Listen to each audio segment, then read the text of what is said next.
This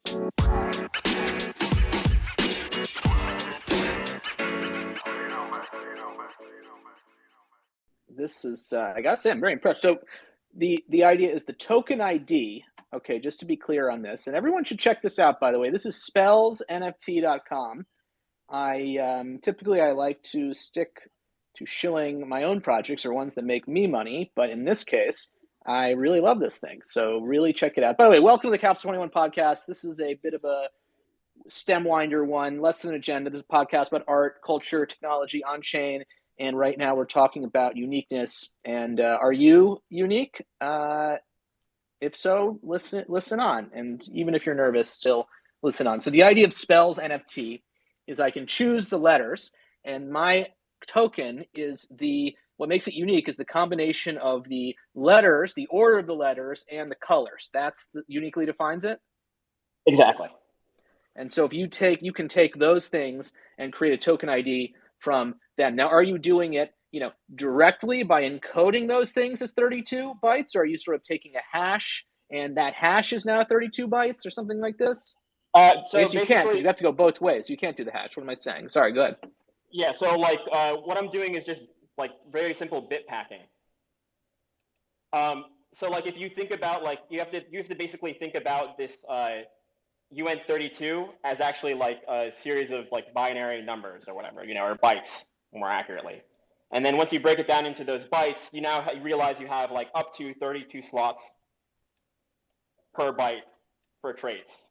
Does that make sense? Right. So yeah. So I kind of get this, but maybe I can put it in reverse. So 256 bits, right? If you think about that in math terms of life, base 10, that's a number that is 70 digits long. So imagine a very long number. But another way to look at that is 256 bits, which is 256 ones or zeros. And another way to look at that is 8 bits are in a byte. So you do the math, and that's actually 32 bytes. And a byte is a fun thing to think about because a lot of letters are 1 byte. So if you have an NFT, not what we're talking about here, but you could have an NFT, and if it's 32 letters, it can be represented as one big number in the. But anyway, you go on. So you have 32 bytes, and each byte is and my NFT here can be 32 characters long. Is the idea? It's not. I think it's shorter than 32 characters. I don't remember exactly because I packed quite a bit of information in that. It's not just the letters by themselves, right? It's also the I have to reconstruct the physical configuration of that, which basically means storing the path, storing the origin and the path that they go through to select the letters, and then from there you can reconstruct the actual configuration of it visually. Right. And so I have the 24 letters is the max. So you have 8 bytes in here that can tell you, what the letters are doing, the colors, the path, all this kind of stuff. Yeah, exactly. It's I think most of that kind of logic is in theme base if you're looking at the repo. See, this is fascinating though, right? Because another approach to this, the dumber approach, this is a very smart approach. The dumber approach would just be to have one to just store the letters, to store what it is, and have a mapping of 1, 2, 3, 4, 5 to the letters, and then store some kind of hash and check against the hash when someone was trying to mint something to see if it's unique. Now, the downside to that is it's inelegant, but it's also expensive. But you're on Polygon, so who cares? This is the approach you took is a very Ethereum-esque approach to sort of try to squeeze every last little thing out. Yeah, because first off, my day job is smart contract auditor. Second off, I built it for Ethereum, and then when I realized the gas prices were going to be insane, I was just okay, fuck, what can we do? Yeah. Cool. I love it. I really recommend people check it out. And this is one of my favorite things when it comes to computer science or whatever, is just when you can take one thing and look at it a different way and it's something else. If you look at your address one way, it's just letters with 0x at the front. It can also be an integer, same exact thing, or it can be 7 colors, which was the Dove Me project. So, in this case, a token ID can just be a unique identifier, or it can actually contain all of the information in the token. So, imagine how cool that is, right? What if you only had to store an ID? And this is a very powerful notion in Ethereum because it costs the same to store the number 10 as it costs to store the number 10 billion, as it costs to store the same trillion. All these cost the same, which is sort of a weird thing. So we're wasting a lot of space out there. It's What funny else? you What do we mentioned. got? Go ahead. It's funny you mentioned the hash, or like the more simple approach, because I was I was fascinated by like Robot 9000 early on. If you're unfamiliar, it's like a 4chan board that like you can only post unique messages. So like you can't post copy pasta basically, but you can like post copy pasta plus a period if you wanted to be like pedantic about it. And I did a project where I did do like basically a hashing of the text and the border color and style. So you could essentially not have the same combination twice of words and borders. And that was just hashed into an ID that was the document, and then sorting by time creation. So you could have both.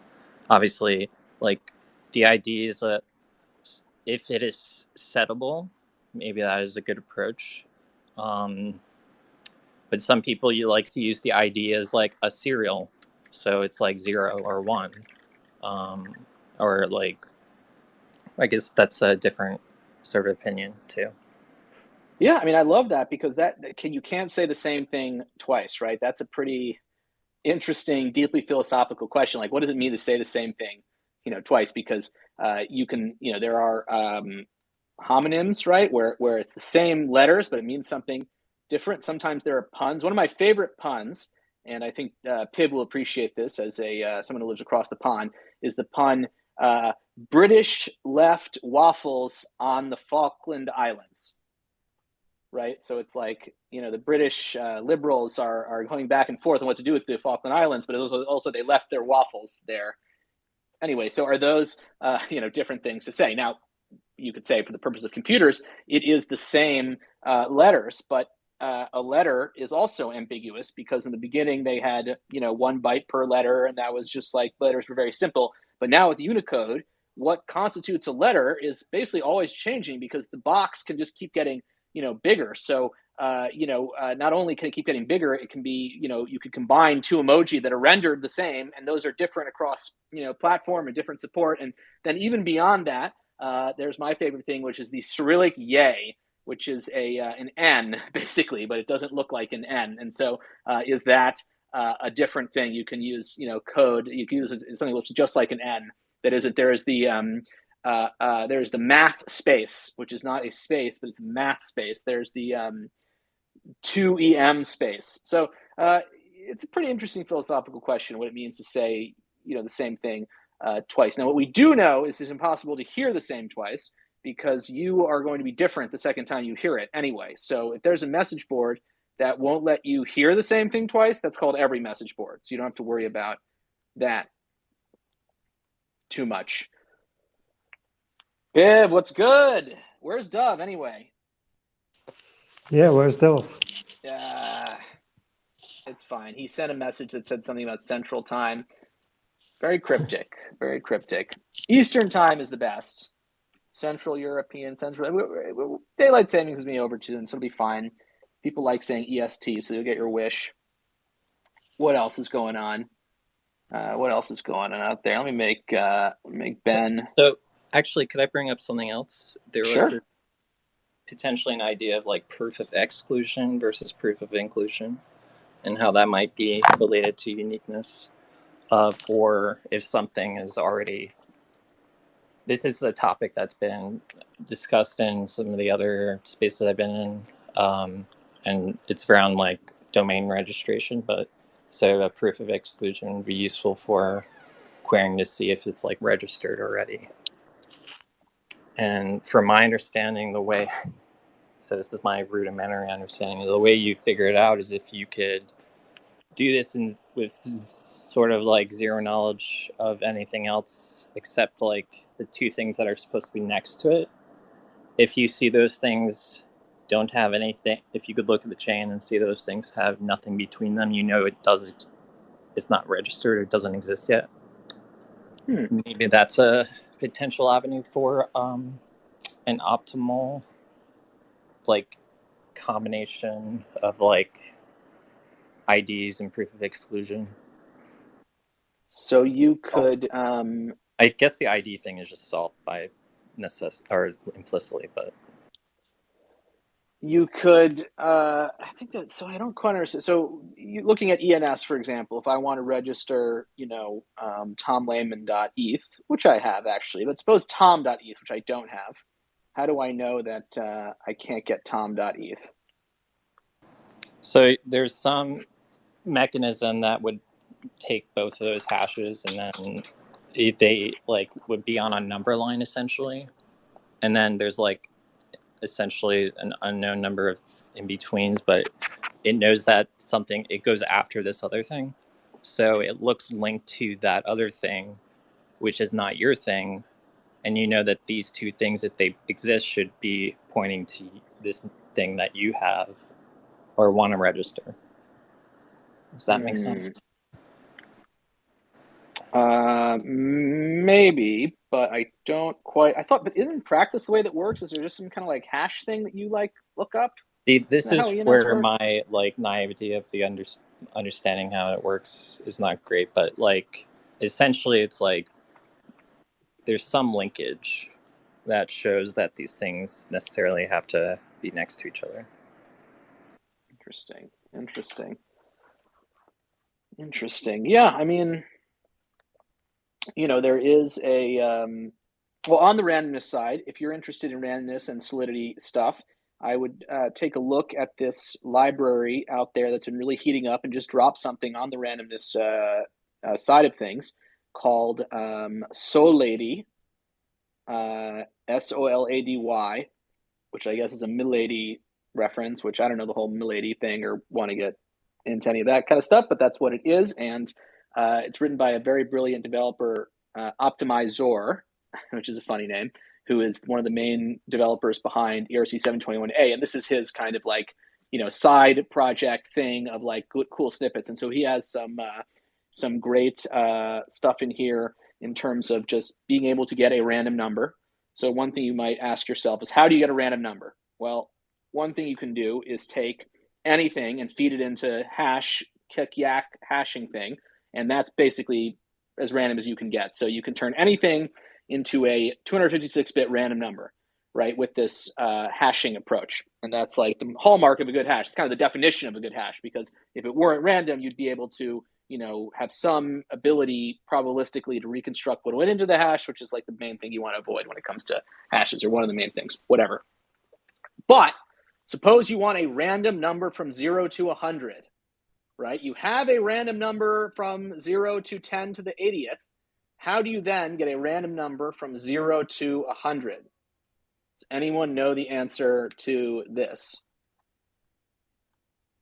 Well, there are two answers. One is what I thought was right until about 10 minutes ago. And now the other one is what I now think is right. Kind of, I basically get it. The answer is you go to the Google random number generator.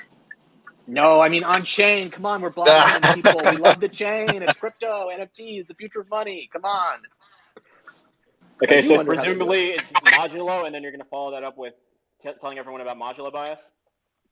It is modulo, but what I would like to tell you is there's something called how'd you know about modulo bias? Because I'm a smart contract operator. So then why does every single person... All right, Dub, I'm making you a dub host right now. I gave you the dub host invite. All right, he's the dub host. So let me ask you this question then. You see the modulo thing everywhere. Why? Are people just idiots?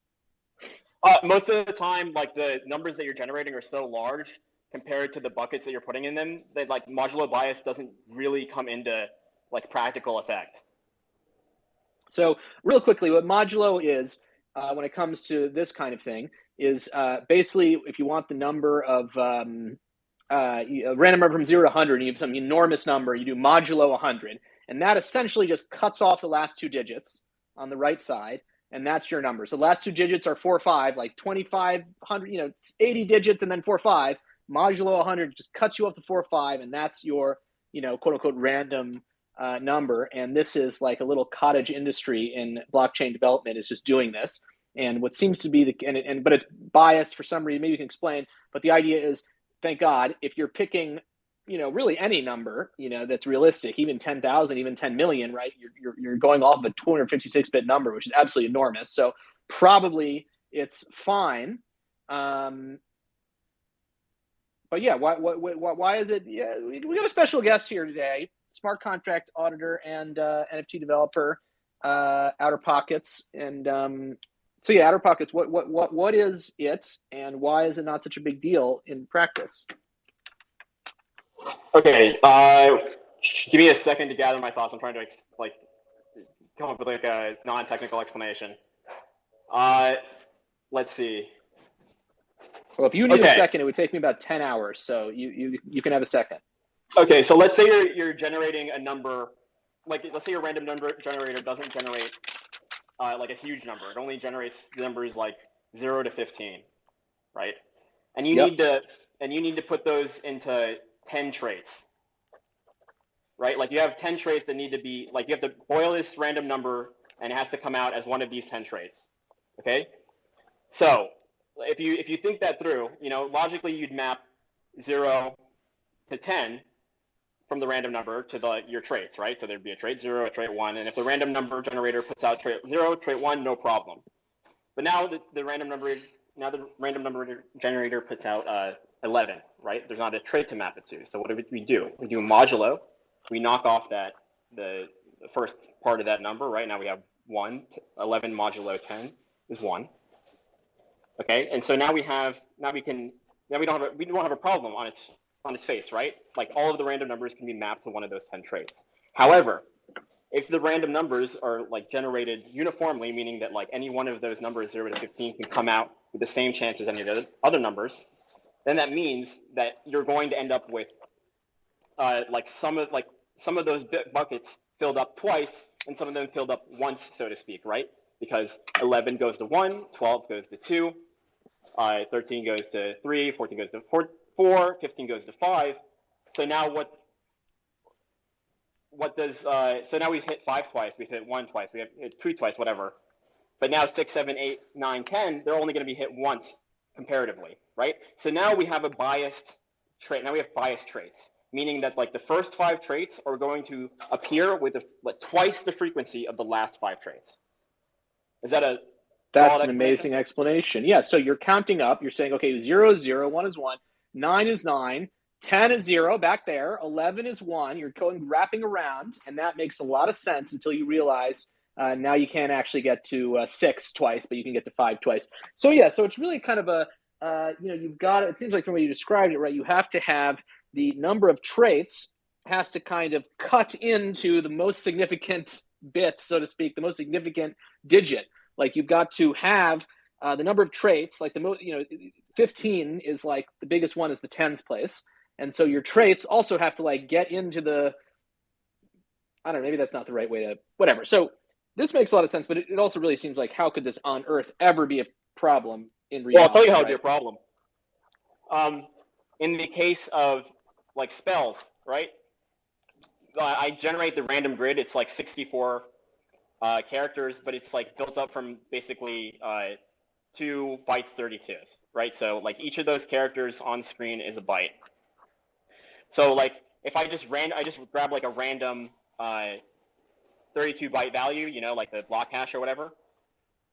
But that means that like the randomness that I'm polling for each of the individual letters is actually significantly smaller, right? It's only I mean it depends on how many bits you're using, but like let's say you have 7 traits and 3 bits to work with of randomness.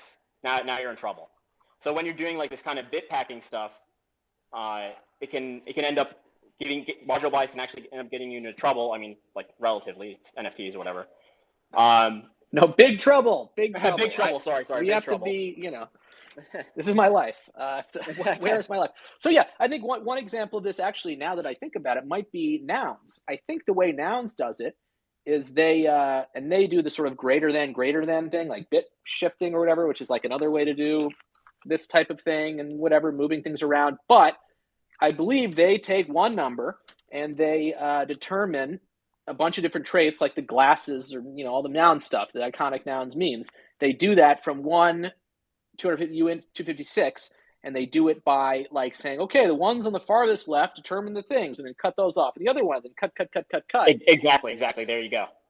And so the nouns are huge bug. They have a $40 million treasury. What's going to happen? Again, right there. It's not about the art. It's about the token. But yeah, okay. So that's really interesting. So yeah, I don't know if you've seen this lady thing. It's pretty cool. Like it basically, has like a assembled out, like super optimized, version of this, and claims to kind of like get you around this, and would be the better thing, I think, to do if you have to determine multiple random numbers from the same UN250. Because the funny thing is, if you're doing the bit packing, it like feels smart to like just kind of keep doing that and chopping things off, but it's actually not smart. What you should do is just keep rehashing the number, essentially, right? And then getting a full gulp of fake randomness in the form of a new number that you can then mess with. But anyway, another thing in this library that is really cool is it has a an in-place, in-memory Fisher-Yates shuffle thing that I was actually, and this was based on the dude's tweet about it, but I got it to work where if you want to have a random collection with random IDs, and it's small enough, you can actually take a list of IDs, an array of IDs, 0 to like 5,000, and then within token URI, you can shuffle that list and map a given token to a random index in that list without actually storing anything else, which is like a very cool, another, kind of way to look at the, anyway, a lot going on here. Dove, what is up? Hello. Man, Hello, you're in hello. Central Time. What's the deal? Yeah, I'm staying with family in Texas right now. I moved to Brooklyn in like 4 days, so that's pretty exciting. But no, I was just out. I was having a bite of lunch, drinking some glasses of wine. I was hanging out with fam. Brooklyn. It's soon. I'm going to come to New York, Dove, and then you're going to have some tough choices to make. But don't worry, I don't live there. Okay, so it's not going to be that often. No, I don't think that's a tough choice at all. I'm super excited to move. There's so many people that I see posting on Twitter every day, like, yo, what's up? I'm in NYC today. Like, who wants to hang out? Every day, I'm like, oh, like I will be. In a week, I'll be able to respond to this tweet. Just respond now. No, everyone's a flake there anyway. 9 times out of 10, it's not going to happen. So, no, I don't know. Yeah, let's do it right now. Oh, yeah, I'm sorry. I'm getting pizza. New York having iconically great pizza. Exactly. That's what people are always saying. Oh, I can't make it. I'm getting pizza. But yeah, people are flakes there. But I would definitely, even though I hate it there, and I like being old, sort of, it'd be cool to be young and live there. So you're in good shape. Am I the oldest person here? 38. So yeah. So Dove, just to catch you up, we got Outer Pockets in the game, showing us a very cool NFT project and dropping a lot of knowledge. Soupy was in the game. Obviously, Yolk in the game. A lot of other, not a ton. We had Ashton with a funny comment in the game. How can we catch Dove? CryptoFerd kick things off. So then, how would you do that? Outer Pockets. How would you answer CryptoFerd's question? Launching a Moonbirds derivative project with all the Moonbird traits and some randomness and chaos, which is fun, but not being able to actually mint one of the classic Moonbirds, having it so all the mints are new, cool, chaotic Moonbirds that are unique. I'd have to look at the Moonbirds contract. But did they do something like the embedding the traits in the token ID? Because then it'd be real simple. They don't put it in the token ID, but just suppose you have, suppose they do. Suppose you make a Moonbird helper contract that re-implements the entire thing, but does the traits in the token ID. How would you do it? Oh, then it's super simple. You just check if that ID exists on the Moonbirds contract, and if it doesn't, then you let them in. Right. So you would need the algorithm for converting a list of traits into a single ID. Well, Yeah. And if it was already embedded in the ID, then you wouldn't need the algorithm. You literally just check if the ID exists. But if you don't have that, then you have to find some way to turn the traits that you can get from the on-chain contract. The problem is, like, I'm not sure, a lot of these projects don't have like the traits like really like accessible in an on-chain way. So like it really depends on the contract. Yeah, I don't think I think Moonbirds is one of those that isn't good in this regard. But I'm even converting it into the question of, like, even if you had that, or even if you could reproduce it, you still kind of need a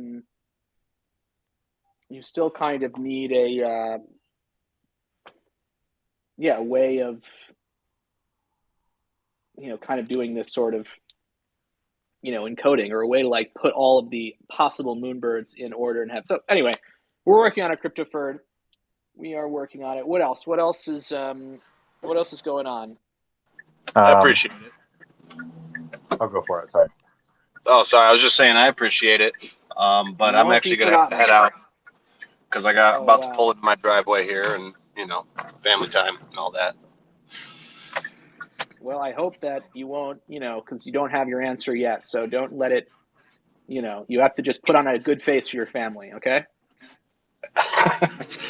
They didn't ask. It was. Yeah. I don't think my 6-year-old can wrap his head around that concept quite yet. But this is part of the challenge. You just gotta put on a. Okay. Yeah. Good. Thank you for kicking this off, and enjoy your time. Hey, no problem, man. Have a good one. You too. I posted I posted today's daily. Today's the first daily that I've posted where all day I've garnered 0 likes, 0 retweets. This is the 27th one, and it's the least engaged. Let me look at it. I haven't even seen it, to be honest. It's very different, but I think it's too dark. I think people just see a black square and then they scroll past. Are you literally posting genius.com screenshots here, bro? Oh, yeah. Yeah, that's a good screenshot. Wow. Except it's not annotated, but it's a good screenshot. Yeah, a lot of the annotations are reaches anyway. Yeah, this is like a very confusing one. It's basically just like a Rust. Here, you should pin it, dude. I never pin enough. Although it's it's an audio medium, so yeah, go look at that tweet. Go in a dark room, turn the brightness on your phone up. Go look at that. It's a 6-second looping video, which is unique for the series. It's good. I think I am going too dark. I think I do need to cool it on turning the brightness down on these. I think it's a little bit unpalatable for people. But yeah, people need that corporate Memphis stuff. That's why corporate Memphis exists. Imagine this on Dropbox's website. I know, but it's not meant for that, right? Really? No, I mean, I don't know. Whoa. No, this is good because this is a thing that I want to talk about, which is that being an artist in today's like social media era is kind of weird because you're really like disincentivized from doing anything that's moody or subtle in any way, because the only way to get engagement and therefore popularity on social media is to make something that's like eye-catching, something that is like quote unquote cool when people scroll past it. So in a museum, in a gallery, people spend at least 10 seconds in front of your thing, right? They walk from painting to painting, they look at it for maybe 5-10 seconds, and then they go, I don't like this one. They move to something else. On social media, you are lucky to get more than half of a second. Jesus, dude, you're depressing me with all this stuff. I don't like to think about this. No. It's good to think about because it's interesting. It's interesting to think about, how it's different today as an artist than it was 10, 20, 30 years ago, 100 years ago. So for me, who really likes being subtle, and I really like doing things that are kind of like dark and take a little bit of introspection and take a little bit of time to really like let it soak in. It's an interesting little battle that I have to face on social media. How do I write a caption that's good enough to make someone spend the 5 seconds to look at what I'm doing. In this case, it's a 6-second loop. So then I have to make a sales pitch that's good enough to warrant at least 6, hopefully 12 seconds of your time, right? And that's an interesting battle. And I think today I lost that battle, and that's why this post got 0 likes and 0 retweets. I don't see it as like discouraging. I know that people like what I do. It's just understanding the medium and like what we're doing here, which I think is what Capsule 21 is all about, is kind of like understanding, how art is viewed almost. Yeah, and I think it's like this. Go ahead. No, I just wanted to say that last week I made a list for Capsule 21 things because I saw that I missed things because of Twitter's algorithm, but somehow I missed this one. So I made this list not to miss this kind of tweets. Yeah, maybe I got to turn notifications on. In a better life, on a timeline where I'm smarter, I put all of my dailies into one thread, but I didn't start doing it that way, and so they're all like loose, which is fine. I'm gonna mint them all and do something I think interesting with them at the end of the month here. But this is a busy end of the month, so hopefully I can figure something out. But it'll be good. I want to distribute more art for less money, so I think that I'm gonna put these all on auction for 0.01 ETH just to get them sold here we out. go. Tezos. It's coming, Tezos. I will never mint on Tezos. Yeah, That's, I was thinking, fact. More economical and also brainwashed, and also totally brainwashed. So no shade to Tezos. Jeff Bezos art chain. Is that why it's called Tezos? No, I just made that up. Bezos Tezos. Yeah, it sounds amazing. So, by the way, 0.1 ain't so cheap anymore. No, yeah, we had a nice pump. I sold a little bit of ETH on this. I don't know if that was the right decision. I sold it at like $14.80, and then it went up $100 more. But I don't know. I'm very risk averse right now. But I think, with this art, it's not. Well, I don't know. I'm trying to get distribution up. This is a little behind the scenes. I want to distribute more. Right now, I have a total of, I think, 7 one-of-one collectors, and I would like to pump that number a little bit. So I think the best way to do that is to release the series of 31 at kind of a lower rate, just to spread the love and get it out there. Yeah, great. I spent an ETH, and someone's going to spend 0.0. Good, yeah. Great. So if you remember, there's a guy, his name is Poseidon. I think it's like Poseidon DAO. They like collect art. They like store it in a vault. That's their whole thing. They have like a lot of ETH, and they bought this artist's work for, I'm going to make up numbers. It was like 10 ETH. They bought an artist's art for 10 ETH.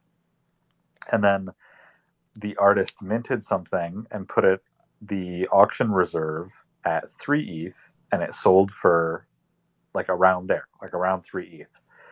Poseidon came on Twitter and was like, I will never ever buy this artist's art again. They devalued my work. They ruined it.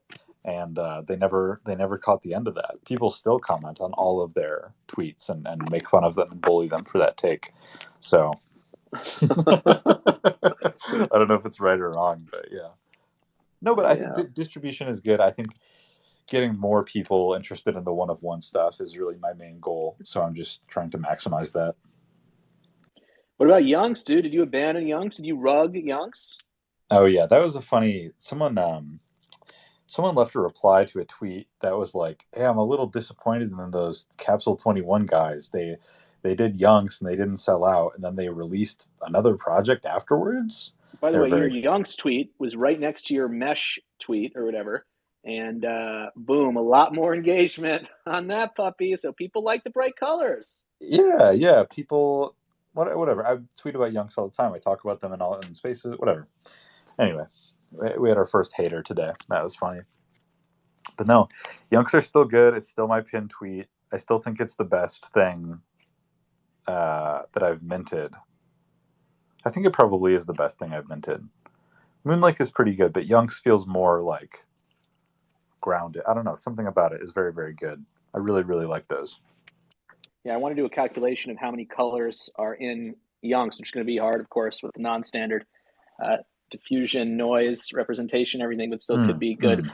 We got Show and Bones here. We got Daobao. Last week, I insensitively cut off Daobao in a way, so I want to make sure that I give him his flowers right now and invite him to speak whenever he wants, if he wants. But Daobao, great writer and participant in the Caps 21 Discord.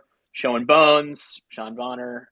I took a photo of him once and also hung out with him. Was greatly inspired by him. So shouts to those two gentle people. So the question is, if you release something and it doesn't mint out, is that a rug? Or if it mints out, does that make it if you do things, if people are relying on you to do a thing to make it mint out, does that run into problems with the SEC? So should people be thanking you, Dov? Yeah, well, this is the thing is that before, and I understand that not everyone would have seen it, and you can't see every tweet that comes on the feed. But before we minted Yunks, I very explicitly said, this is what it is. We're going to release it, and there's not going to be utility. And after I'm done doing this, I'm going to keep doing more art, because that's what artists do, is they continue working and doing stuff. And I don't know. What do you want me to do? Become the Yunks guy? Become 24/7 shilling the one thing? I don't know. It was and is very good. And now I continue working on stuff that is very good, and it all ties together. I think people don't realize that if you want an artist's, if you as a collector or as an investor want an artist's past work to do well, if that's your prerogative, if the reason that you bought something from an artist is because you thought it would go up in value, the best thing that you can do is just continue supporting that artist doing whatever they're doing, right? Because art is not about the specific art project, art series, artwork. Art is about the artist name.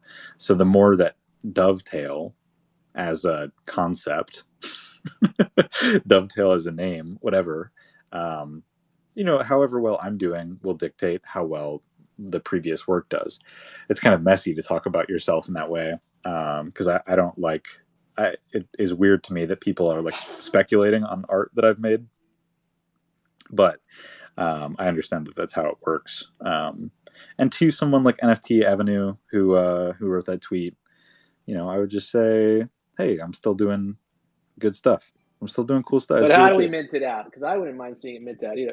But I think you put out I can say anything in the world, and the question is always, okay, but how do we mint it out? Okay, good. Yeah, art stuff. Yeah. Idealistic, whatever.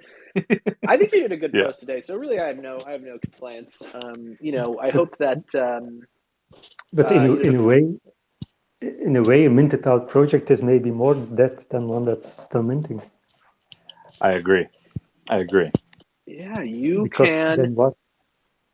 You're welcome. You should write back and say you're welcome. Now you can be on the experiencing it. No, but if something keeps minting slowly, like the Punk Pixels do, I think that's maybe the most constant one we have, because it's also the cheapest. But it's quite nice that it keeps on very gently minting. Yeah, but you don't really see it though. It's supposed to be the Punk Pixels, for those who don't know, which you should pick up some. They're still cheap. As ETH goes up, they remain cheap. It would be nice to have a US. That's another mint we should do, by the way, is a USDC price. Okay, we just say, listen, we are going legit. Anyway, Punk Pixels, it's 200, or 2 million pixels that are in the CryptoPunks. That is a chaotic mint, which is a pretty interesting thing. And there are only about 4,000 minted, though, so you don't get the full sense of the chaos. Part of the fun was this is going to be more pixels than any other thing except CryptoKitties. So, you lose something if you keep minting. Potential. Well, I think this is really the fun thing about Me, too. Me is fun because it'll never be done. There's no end to it, and it's always going to be chaotic. And sort of like punk pixels, it's like there's so many that it's not even worth selling. Me is like taking that to a whole nother extent of like there is a near infinite amount of them, and also you can't sell them, but you wouldn't want to if you could. But I think that Me has been my most successful thing that I've ever done. Even though Cyberpunk sold out, Me has the continued interest where I talk about it all the time. People tweet about it constantly, and there's like a constant trickle of like new wallets. And so it doesn't, it's not well defined by the typical trappings of like what a successful art project looks like. But I think that it has been very successful in a weird way, and in a way that I'm proud of because I think it's still very unique. I think I haven't seen anyone else do anything like it, and I think that's fun. Zorbs. It's kind of, no, I'm kidding. Yes, no, yeah, I think okay.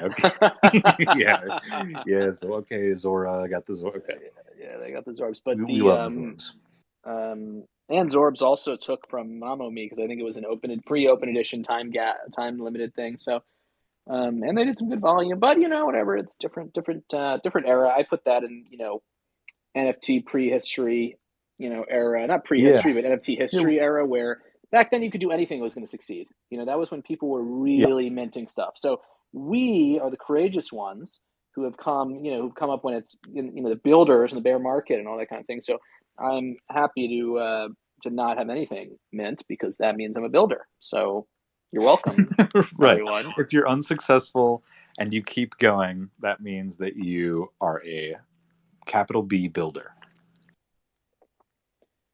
Yunks is a rug until I get 4736, Showing Bone says, which I think is a reference to a punk of his, if I were to guess. Let me go look up. I think it's the eye patch guy. The same as his obit that he's rocking currently, I believe. Well, he's not walking anything currently.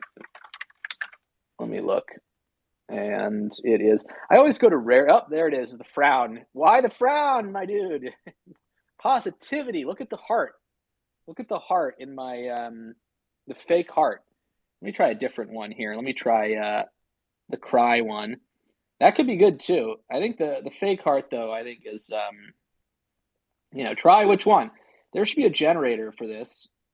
Yeah, the crying face would be a funny one to shop in. Yeah, that's good.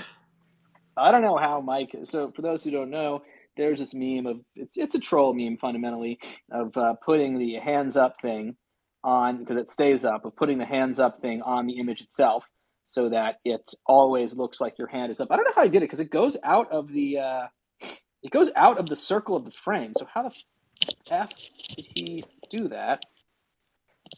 Smart it's guy. It's just cheating. Mike. The circle is just closer in on Mike's. Oh, so he cheats it a little bit. Smart. Oh yeah, of course. You have to. So maybe I should have cheated the heart. What was I doing with the heart? No, it's cut off. Your heart is also a really weird shade of red. It's like salmon. Yeah, dude, old pink. You can change the color of the heart. Didn't you remember when Klein told us that? Oh, I've never seen anyone use brown. This is not brown. This is old pink. Which is dusty rose. Which is I don't know how you change it, actually. I can't actually do it right now. It's like I got to be fast or something. I don't know. It's weird. But yeah, I'd recommend everyone choose old pink. I find it to be a very elegant color. But there's a lot of good colors out there. I want to thank everyone, by the way, who liked. I complained about not getting engagement, and then people engaged, and I appreciate that. That makes me feel loved. Thank you. Yeah, people just need to be reminded. Like everyone's just looking for meaning, dude. Like people are not like out there like I have my engagement plan lined up. Some people are, maybe the best of us, but most people are down to engage with. But the problem is if it's the same people, it doesn't count for anything anyway. So really, how do we expand? We've got to get out of this echo chamber. We have to end this space, right? Is this an echo chamber? Yeah, we get the same people in here most of the time. I'm okay saying it's an echo chamber. I also don't have an issue with echo chamber. I think echo chambers are good, but Yeah, I don't know. How do we break the shell? How do we do it? That's We why got I Chad gathered. out there. That person seems to be helping us. Thanks, Chad. As Chad has the undead one, which is not Oh yeah, the typically genuine in our undeads. genuine undeads, not typically in our meme sphere. So I support that. Art. It's weird. It's weird how there's like pockets of like, it's not like there's individual NFT communities, but it's like there's pockets of, specific types of people collect 5 different things, and then if you're not in that sphere of like a couple different projects, you know what I'm trying to say? Of course, yeah. I mean, it's like how many, hundreds or thousands of dollars do you have to spend? So you got to pick your battles. So Chad's NFT profile picture, Chad bought it for 0.28, and now it has the highest offer is 1.37. So, I don't want to say, hey, you're like your name or whatever, but good job. But yeah, how many things can you be interested in? For me, it was funks for a while. Now I have all these funks trying to unload them. I can't. Oof, it's a lot. I can't either. I just listed my hoodie for 5.5. So if you're interested in buying a VR hoodie for 5.5, it's up. It's available. I am scared and I'm running away from this market and I want to be all USDC. And so that's where I'm at. I'm buying cheap art from my friends and not else. Yeah, me too. But I sold earlier than you did. All right, Ashton Kutcher with the punk pixels. Or are those punk pixels? I don't know. Something. It looks like there are 2 pixels in that. But I'm down. Thank you for that. Chad waving. Chad apparently is leaving. We have alienated Chad, and Ashton Kutcher wants to talk. And yeah, I think it's fine to be in an echo chamber. I mean, I what is our new project? Like this is a question. Like Default Punks is out. Have Well, it I just finished? depends. I mean, I did Moon Lake, okay, and then I did what I'm doing now, which will be released in a couple days here, 4 or 5 days, and those will not be for sale on Capsule 21 because we don't have an auction platform. But as a Capsule 21 artist releasing art, those are new Capsule 21 projects, or aren't they? Big question. Yeah, that's a good question. Wow, now we're getting deep into it. I'm very thankful that there's only a few people in this room because, like, I don't know, what are we doing? No, I know exactly what it is. So yeah, so I think this gets to a very important point of like, should we update the website? Because right now a lot of people says it doesn't work anyway for the mints, but like, could we add an auction Yeah, functionality? Mimi is broken on mobile. Complete. You can't even see anything. Which is Mimi, yeah. Well, let's be honest. Mimi is like a art house thing. I mean, ideally it would all work. It's so hard. I don't know if anyone out there is a programmer. Famously, Outer Pockets made that site, but it's really, really hard to program and keep it working over time. One of the great things about the blockchain is it like stays working, which is sort of amazing. But your website. So I built the current Capsule 21 website in a technology that I love, but is very not correct, which is called Ruby on Rails, whatever. And it's not designed for this. The correct thing to use is called Next.js. These are just like memes that are in the air. There's no right answer in theory, but there's right answer in practice. And so what that means, as an example, is anytime I make a change to the Capsule 21 website, it takes about 10 minutes to go into effect, which is like the number one worst thing as a programmer. Like the most important thing when you're programming is speed of iteration because there's no way to get anything right. So you just try. And so 10 minutes to deploy a site when there's a bug, it's a nightmare. So I really, if I'm going to do any updates to Capsule 21, any new features, I'm going to have to do what's called the dreaded rewrite, which is basically where you port over the functionality to a new technology stack and you think, it won't be so bad. And it's always terrible. And so that's kind of got me stuck. But yeah, why not have an auction component? It's like you're auctioning. It doesn't have to just be straight down the middle. How many do you want to mint and mint it, or it could be that. I mean, yeah, me is an example is an example of a new type of thing, but then like it doesn't work because making it continue to work. I'm lost. Pib, what do you think? Should we change the website?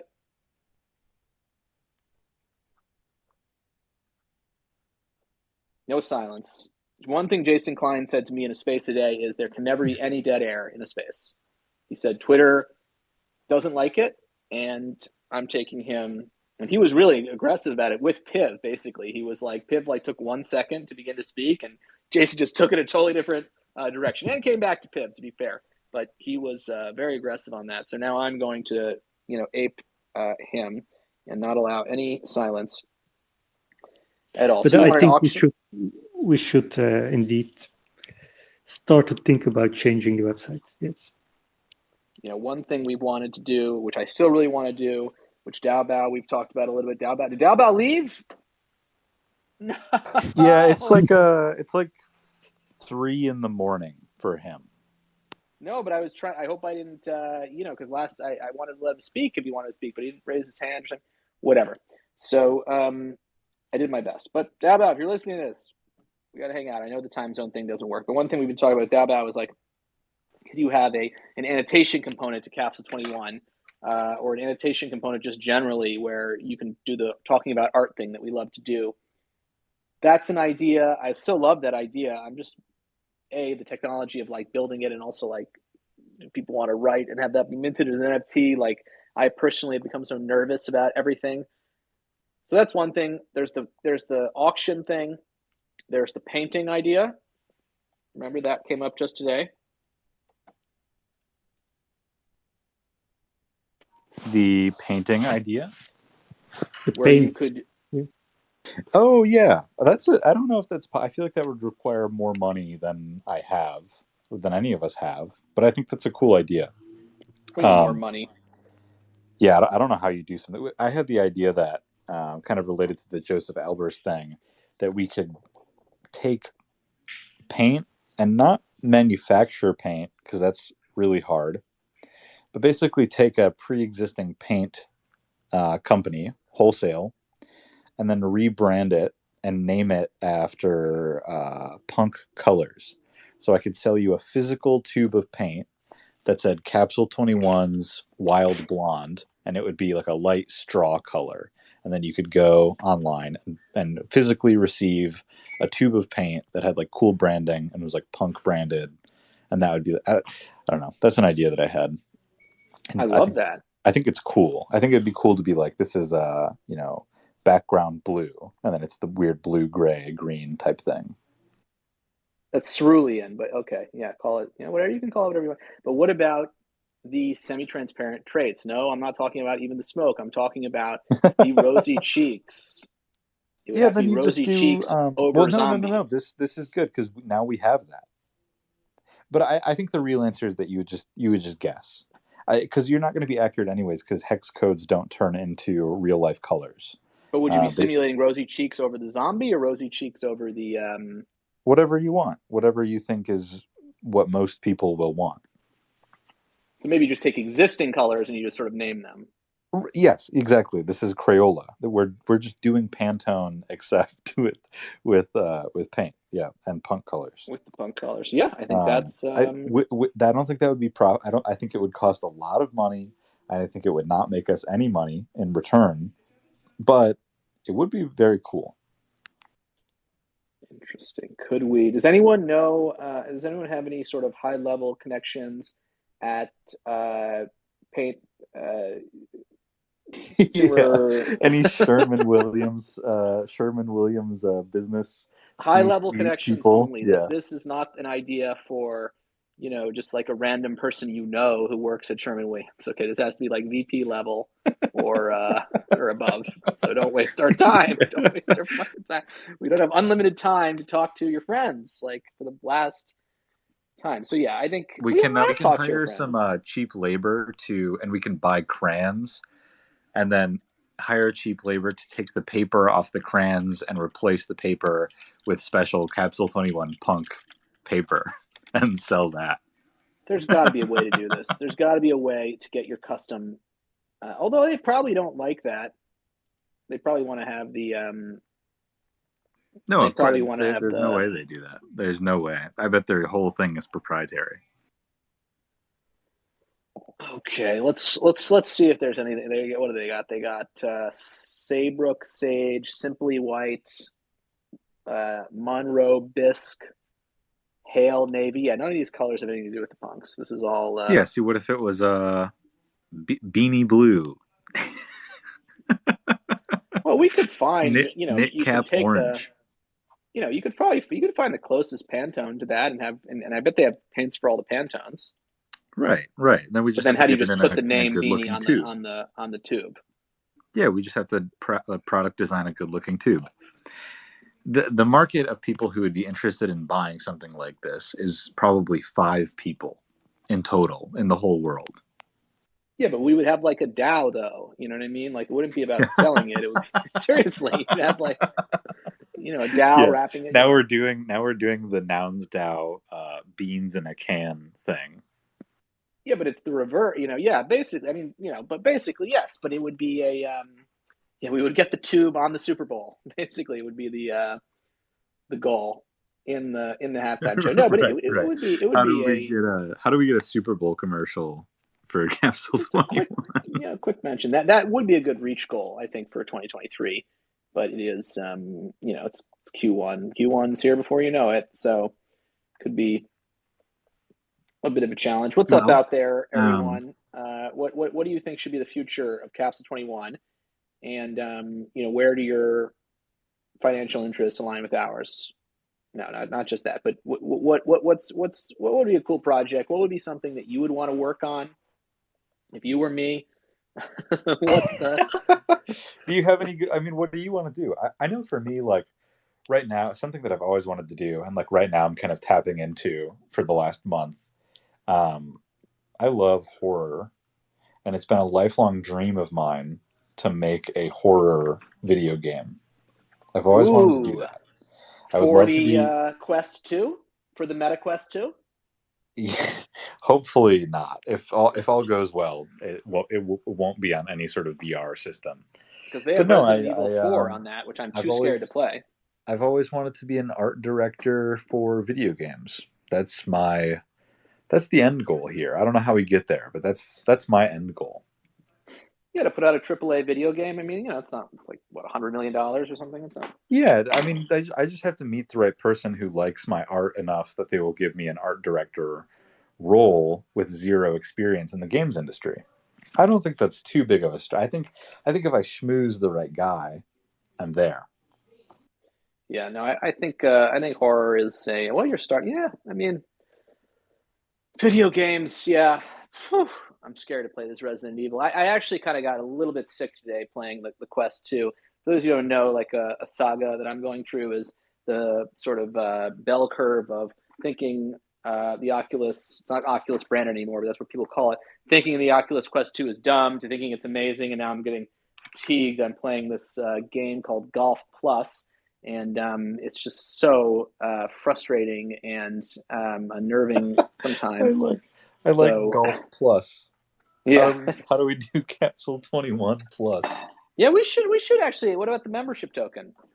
Where in order to get in one of these spaces, and I know there are like good. 6 people here. In order to be one of those 6, you have to Twitter rewards. What I want to do is something I mentioned this earlier in that podcast, which I don't want to talk about because it was like sucking our precious podcast energy, but it was fun. It was Jason Klein, good guy, great guy. Is I want to do something. Because I was doing a lot of research with Gerald, and Gerald is that's his name, right? Gerald is probably one of the biggest punk scholars out there, maybe bigger than I am. He runs this thing called CryptoPunks Not Dead on GitHub. You can check it out where he has everything. It's a little disorganized, Gerald. If you're listening to this, it's a little bit disorganized, like what is going on, where is everything? But basically, he was, as I know, one of the only people to actually look at the CryptoPunk data contract that's on chain and extract all the information and all of the traits and everything. And, I was kind of looking at how that looked today. And I just want to do something with the traits. Now that I have an understanding of how to work with them on chain, one thing that I've been interested in, which I've talked to Pim about, is there's punk pixels. But what about a collection that is every possible punk? And then you could do every possible punk pixel, which would be even bigger. I like that. Infinite punks. like every day it can be noun style again, or whatever, or just mint as many as you want. But it would be a different punk, and it would be just all the punk. Now you have to define what a possible punk is, and you'd have to have a method of iterating through them. But if you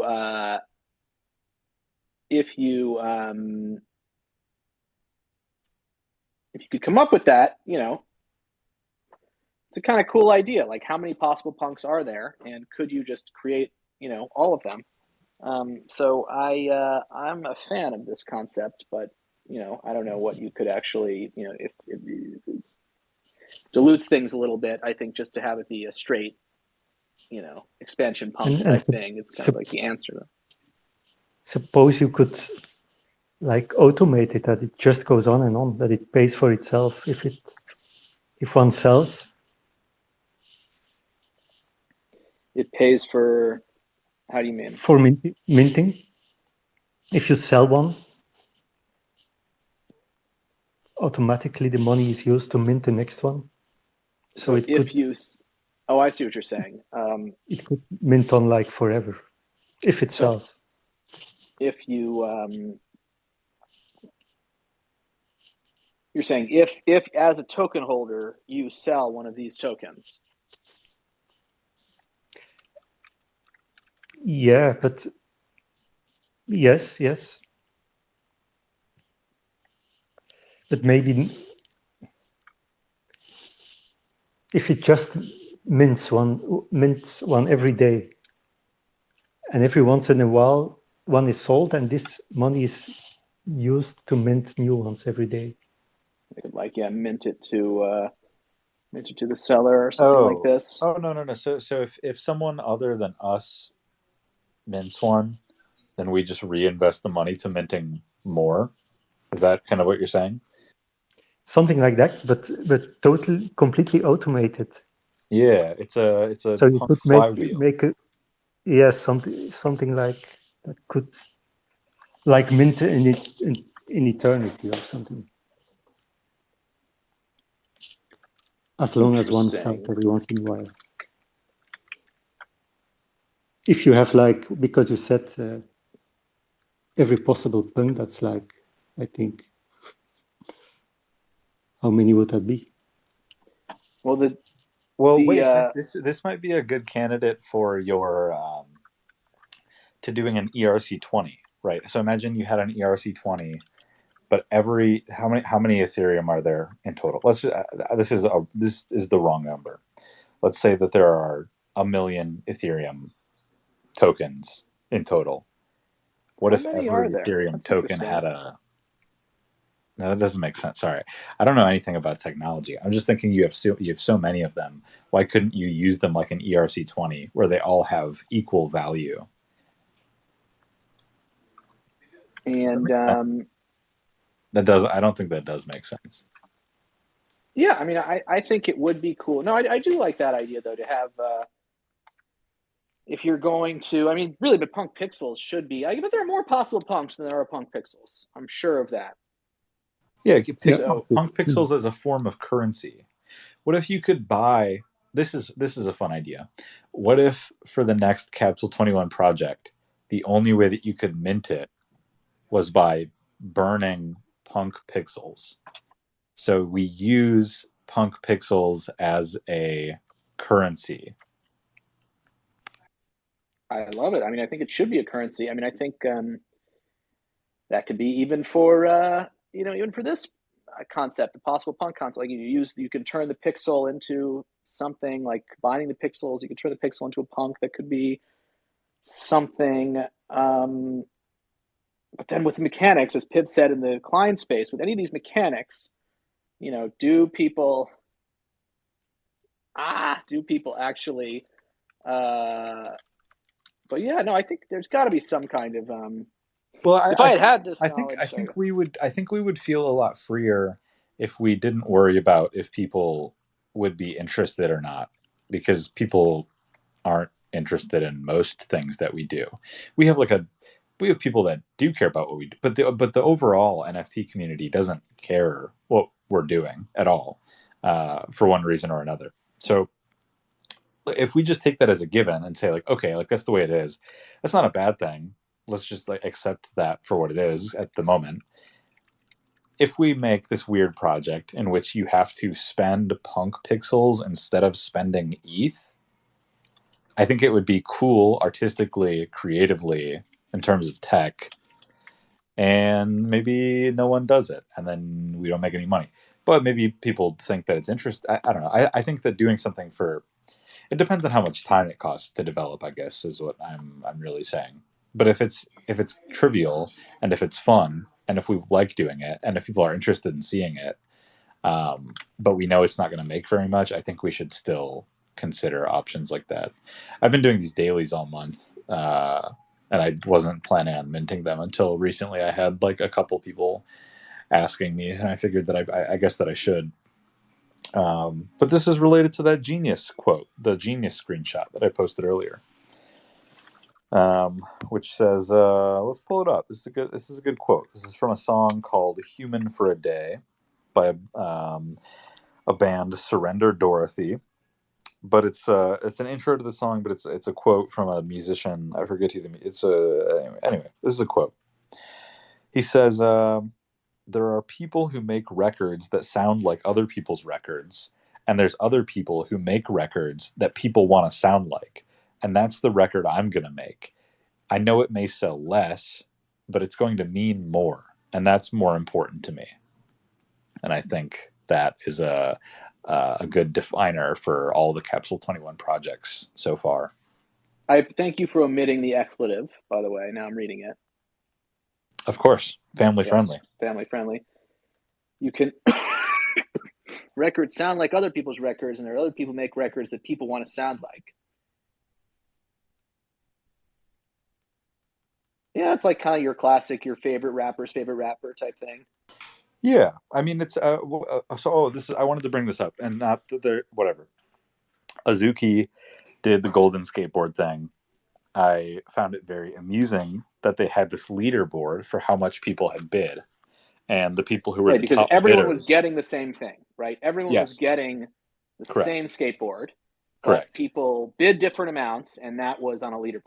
Yes, and so essentially it was just a flex leaderboard. There was nothing more to it. You didn't get anything new by spending more than the person in 10th place or 9th place or 8th place. But these guys were competing with each other to bid more and more and more because they really wanted the top number one spot, even though they only got something that was like very they didn't get anything more. They got a thing that said that they paid more. That's the only thing that they got. And they did this without any sort of irony. They did this without any sort of like self-awareness that that's what they were doing. And I thought that that was hilarious because that is literally what Me was. But in Me, I was making fun of the idea of that happening. I was making fun of the idea that like, haha, isn't it crazy that this is what NFTs are basically like? I know they're not like this rich people flex leaderboard, but it's basically what it's like. And then Azuki just said, no, like, actually it is like that. Good idea, Dove. You're right. NFTs are a rich person leaderboard, and we're going to develop that. Yeah, but in a way, that isn't that the superior, not superior, but that's even more, it's to really like we in the project, sort of we're satirizing that, but then by doing that and saying like no, it's actually just that. Sorry, we're actually really just that. Like that's kind of pretty artistic in its own way, too. I mean, I think if likewise, if Me was $100,000 each one, then I think it would have been more artistic. Yeah, artistic in the same sense of like art of the deal is artistic. What's up, Yoke? Welcome up here. Oh, yo, what's up? I think that really is reminiscent of like the Beeple sale and how like that's stood up as like some emblematic example of space. But in reality, it's like the same guy who bought the previous Beeple work and was competing with Justin Suntron, who is known to like pump that shit. So it's interesting.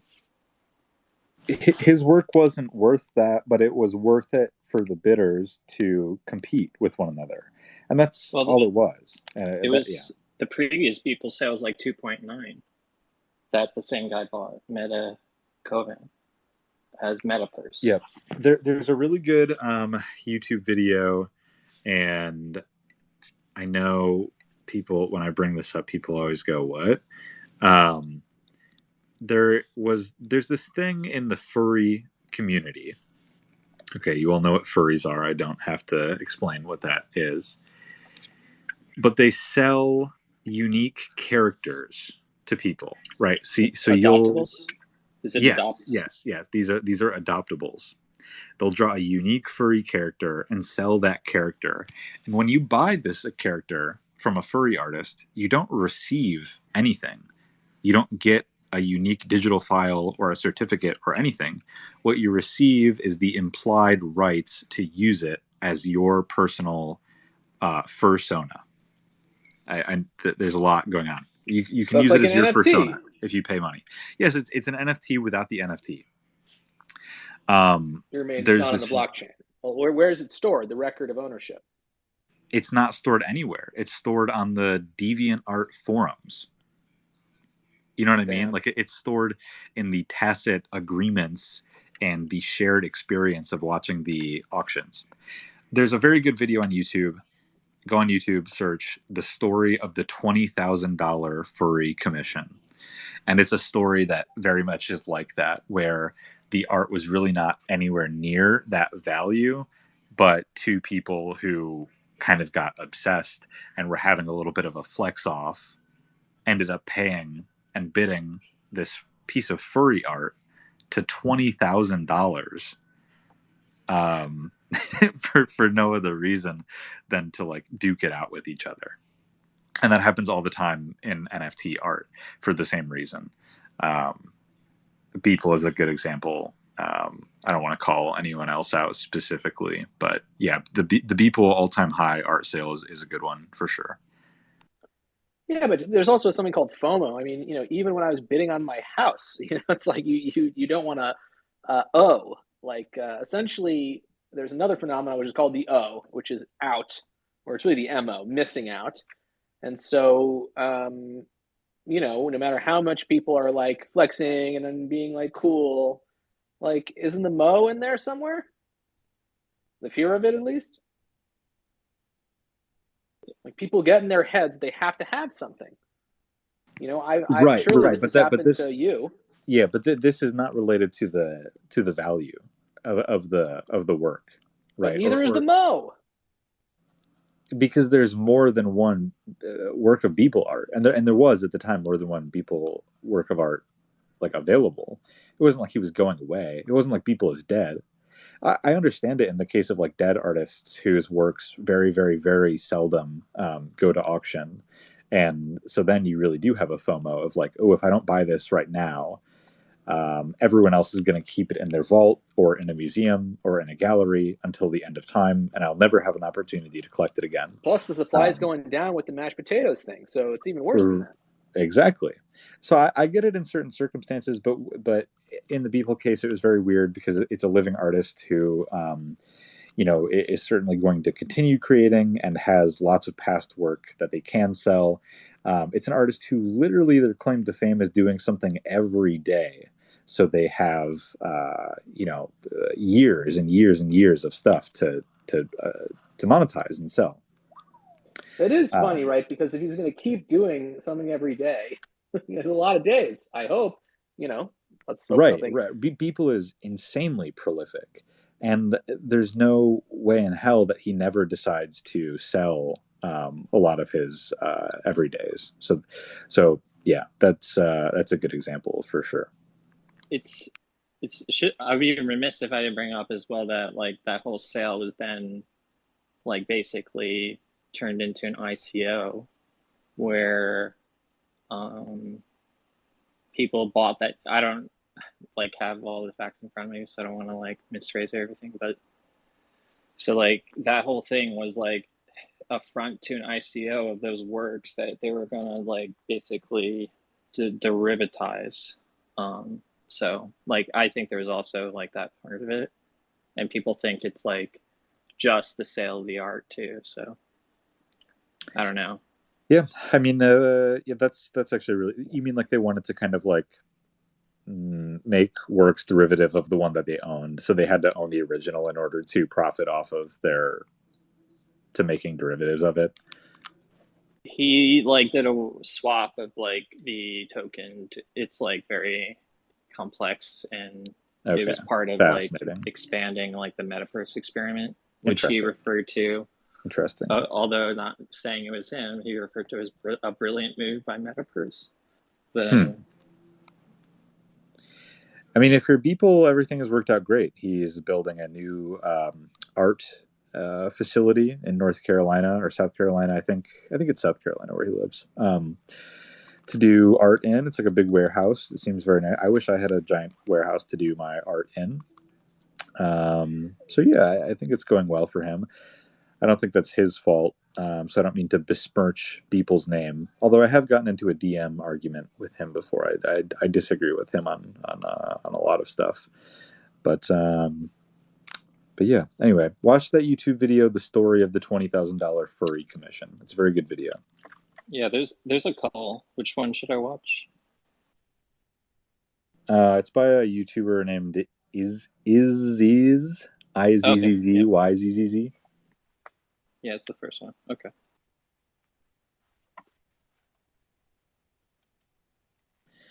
Dead air here. Okay.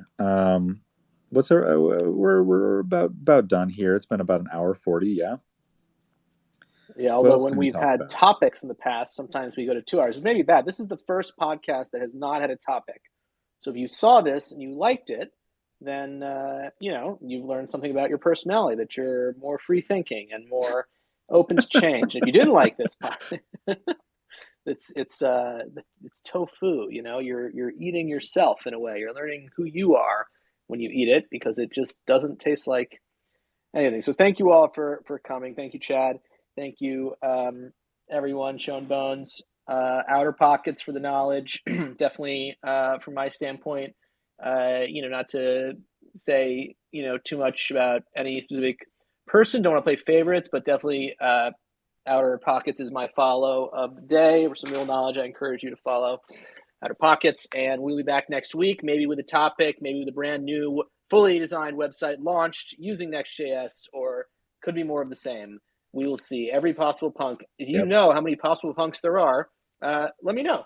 And if you know how to program every possible punk in a chaotic sequence in a smart contract, send me that if you have it lying around, because I'm interested in that idea and I want to maybe do it. But we got to see. Auctions are coming. More Piv memes. Capsule 21. Thank you all. Goodbye. No dead air.